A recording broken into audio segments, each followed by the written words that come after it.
আজকে অনেকে master mind, under mind কত কিছু হচ্ছেন, কিন্তু দলীয় ফান্ড থেকে এবং বিভিন্ন ফান্ড থেকে এদের পাশে কে কয় টাকা দিয়েছে, কে এইসব শহীদদের জীবনী লিখবার জন্য চেষ্টা করেছেন। আজকে জামাত ইসলামী এই প্রত্যেক শহীদ পরিবারকে তার সাধ্য মতো আমরা চেষ্টা করেছি কমপক্ষে 2 লাখ টাকা করে দেওয়ার জন্য। কম বেশি হইতে পারে, সবাইকে এট এ টাইম পাওয়া যায় না, কেউ হয়তো বেশিও পেয়েছেন, কেউ আর একটু কমও পেতে পারেন, কিন্তু আমাদের এভারেজ 2 লাখ করে দেওয়ার সংগঠনের ডিসিশন ছিল, আমরা সেটা বাস্তবায়ন করার চেষ্টা করেছি। আহত পরিবার যে যখন আমাদের কাছে নজরে এসেছে চিকিৎসার প্রয়োজন, আমরা তাদের চিকিৎসার ব্যবস্থা করেছি। যখন ঘটনা চলেছে সেই সময় সবগুলো হাসপাতালের সাথে আমরা কন্ট্যাক্ট করে আমরা দায়িত্ব নিয়েছিলাম যে চিকিৎসার জন্য যেন তাদের পরিবারকে যেন কষ্ট না দেওয়া হয়। এই দায়িত্ব জামাত ইসলামী নিবে। অনেক হাসপাতালই বড় অঙ্কের হাসপাতালের যে ফি সেটা ফ্রি করে দিয়েছে, অনেক জায়গায় আমরা পেড করেছি। পরে সরকারও ঘোষণা দিয়েছিল কিছু হাসপাতালের নাম বলে যে এই জায়গায় গেলে এগুলো সরকারিভাবে করা হবে। তো আমরা মনে করি যে কোনো ত্যাগ এবং কোরবানিকেই আমাদেরকে স্মরণীয় করে রাখতে হবে।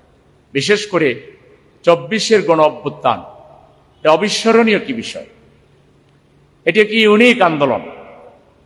শিশু থেকে বৃদ্ধ পর্যন্ত, কৃষক, শ্রমিক, মোটে, মাঝি, রিক্সা ড্রাইভার, ঠেলার ড্রাইভার, সাধারণ খেটে খাওয়া মানুষ পর্যন্ত যেভাবে হত্যার শিকার হয়েছে, শাহাদাত বরণ করেছে।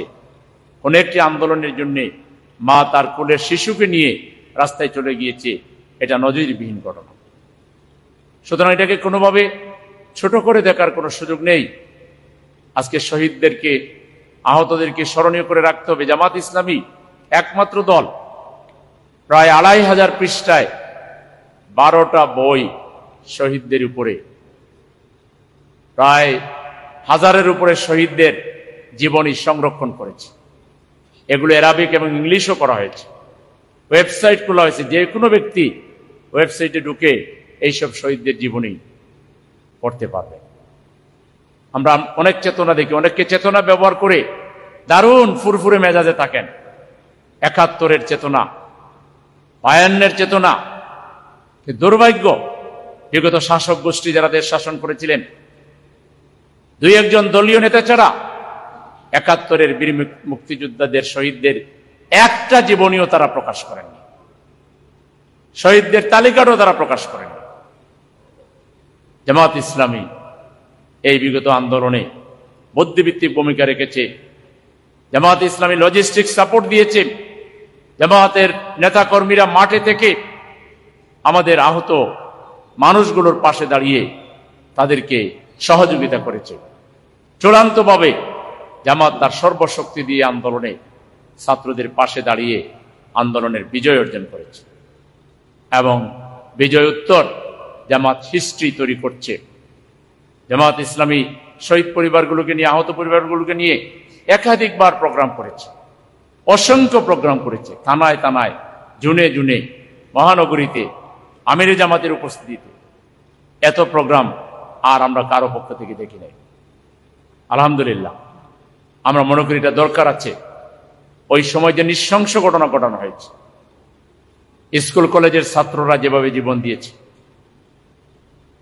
শহীদ ফারহান ফায়াজের কথা, ঢাকার রেসিডেন্সিয়াল মডেল কলেজের 11 শ্রেণীর ছাত্র, সে 5 ওয়াক্ত নামাজই ছিল, তাহাজ্জুদের নামাজ পড়ত। তার বাসায় আমরা যখন কাকরাইলে গিয়েছি, তার বাবা, আমরা কিছু হাদিয়া নিয়ে গিয়েছিলাম। তিনি বললেন, আমাদের হাদিয়ার প্রয়োজন নেই, বরং আমি আমার বাড়ির উল্লেখযোগ্য জায়গার উপরে শহীদ ফারহানকে স্মরণীয় করে রাখার জন্য মাদ্রাসা বিনির্মাণের সিদ্ধান্ত নিয়েছি। কতটা ধার্মিক পরিবার!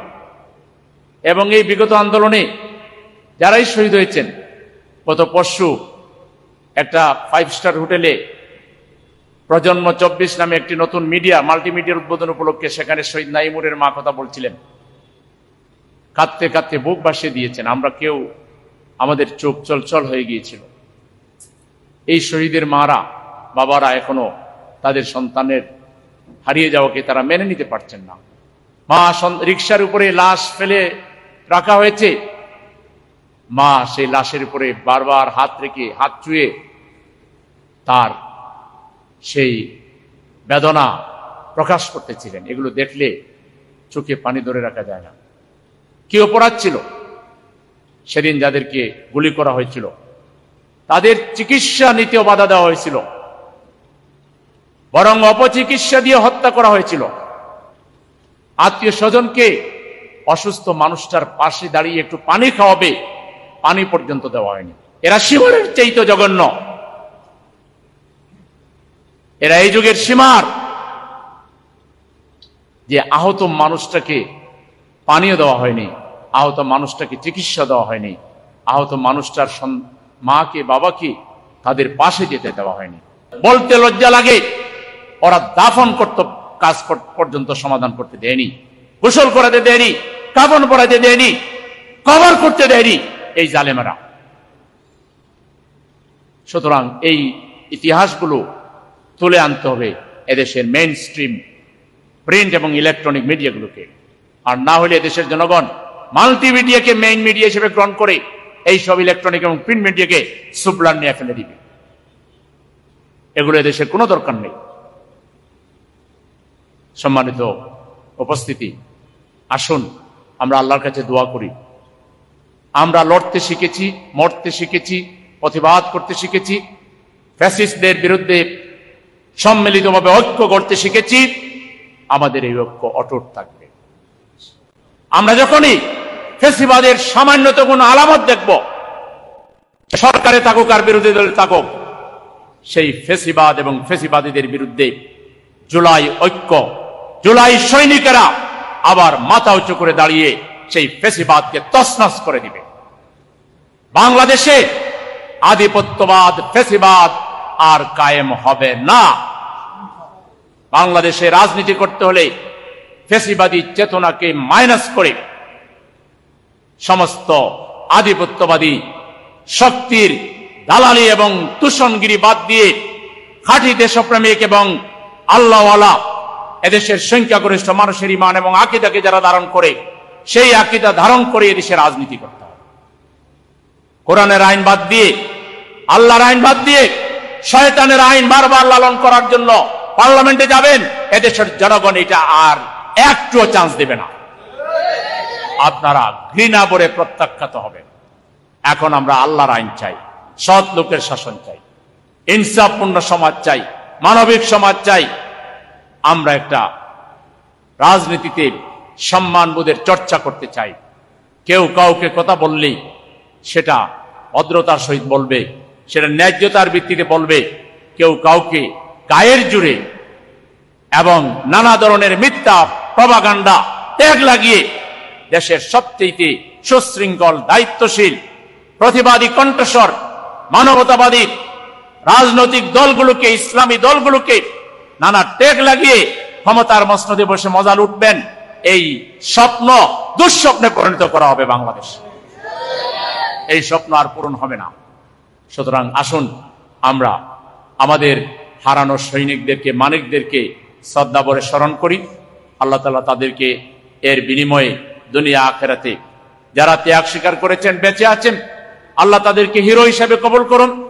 যারা দুনিয়া থেকে চলে গেছেন তাদেরকে আল্লাহ হিরো হিসেবে কবুল করেন এবং তাদের রেখে যাওয়া আমানত একটি প্রত্যাশিত বাংলাদেশ, কাঙ্ক্ষিত বাংলাদেশ, একটি পরিবর্তিত বাংলাদেশ, একটি ইনসাফপূর্ণ বাংলাদেশ বিনির্মাণে আমাদের সকলকে একযোগে কাজ করার তৌফিক দান করুন।